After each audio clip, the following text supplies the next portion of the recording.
अपने घर की चाबियाँ किसी को हाथ में पकड़ाने के बारे में मत सोचना। थोड़ा देर से ही आओ या थोड़ी देर किसी को बाहर इंतज़ार करना पड़े, वो ठीक है, परंतु घर की चाबियाँ किसी को मत देना। बिल्कुल नहीं, मैं ये नहीं चाहता कि तुम किसी को भी घर की चाबियाँ दो, और अगर दे रहे हो तो ऐसी कोई व्यवस्था करो कि तुम चाहे रहो या ना रहो, तुम्हें मालूम रहे कि तुम्हारे पीछे तुम्हारे घर पर कौन है, क्या हो रहा है, कब कौन जा रहा है, क्या बन रहा है, क्या हो रहा है। बस ये मुझे चाहिए कि ये सारी चीज़ें तुम्हारे काबू में रहे।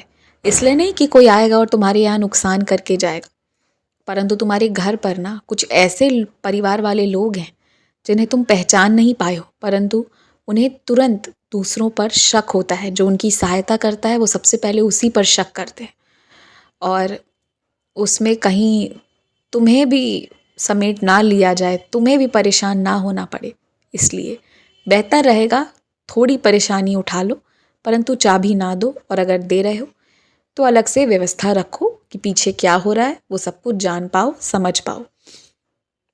शहर से थोड़ा दूर जिस मंदिर तुम जाया करते थे ना, अब समय आ गया है कि फिर से तुम वहाँ जाने की शुरुआत कर दो। तुम जितने प्रेम से, मन से, दिल लगाकर जाते थे, वैसे ही अब से पुनः जाना। मुझे अच्छे से मालूम है कि तुम बहुत परेशान हो। भीतर से तुम्हारी जो परेशानी है, दुख है, उसमें तुम्हें कहीं कुछ अच्छा नहीं लगता। थोड़ी देर मेरी सचरित पढ़ने के बाद वो भी पढ़ने का मन नहीं करता। कभी अचानक से तुम्हारा खूब पूजा करने का मन करता है, और कभी मन में उदासीनता इतने गहन तरीके से बैठ जाती है कि वो भी बंद कर देने का मन करता है। सही है ना? ऐसा ही हो रहा है ना? लेकिन मेरी बात मानो, मुझ पर भरोसा रखते आए हो आज तक, तो आगे भी भरोसा रखो। जो ऊंच नीच होना था वो हो गया। अब मन से प्रसन्न हो जाओ, और इस तरह स्थिरता से प्रसन्न हो जाओ कि उस प्रसन्नता को ना कोई उदासीनता में ना बदल सके। बाहर से एक बात समझ लो, कुछ भी बुरा होगा तो वो ठीक भी हो जाएगा। कोई समस्या आएगी तो कोई ना कोई समाधान तो होगा ही होगा। बिना समाधान के समस्या नहीं आती है, समस्या के साथ उसका समाधान होता ही होता है। तो अभी भी सब निकल जाएगा, सब हो जाएगा। आज तुम्हें, तुम्हारा मन ना भी करे ना तो भी तुम मत भी पढ़ो, तुम मत भी पुकारो, फिर भी मैं तुम्हें आशीर्वाद देने आऊँगा, ज़रूर आऊँगा आज आशीर्वाद देने में तुम्हें।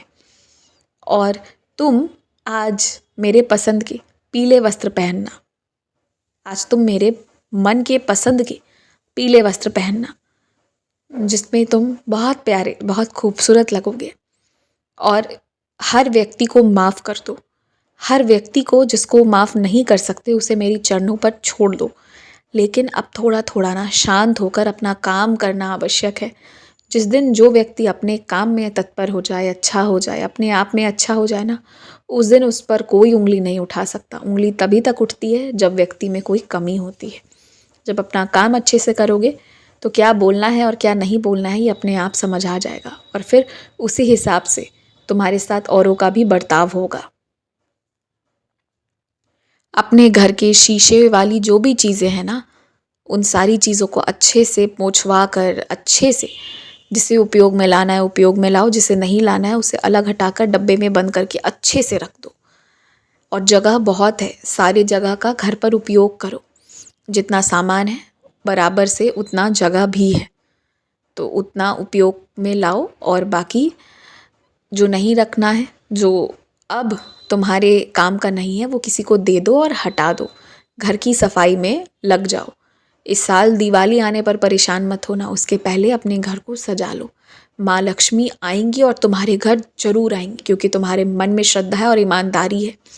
तुम्हारे पिताजी जो बीमार चल रहे हैं ना, वो ठीक हो जाएंगे, और वो भी अपने पाँव पर खड़े होकर सारे काम अच्छे से करेंगे। माँ लक्ष्मी उनके माध्यम से भी आएंगी। खुश रहो।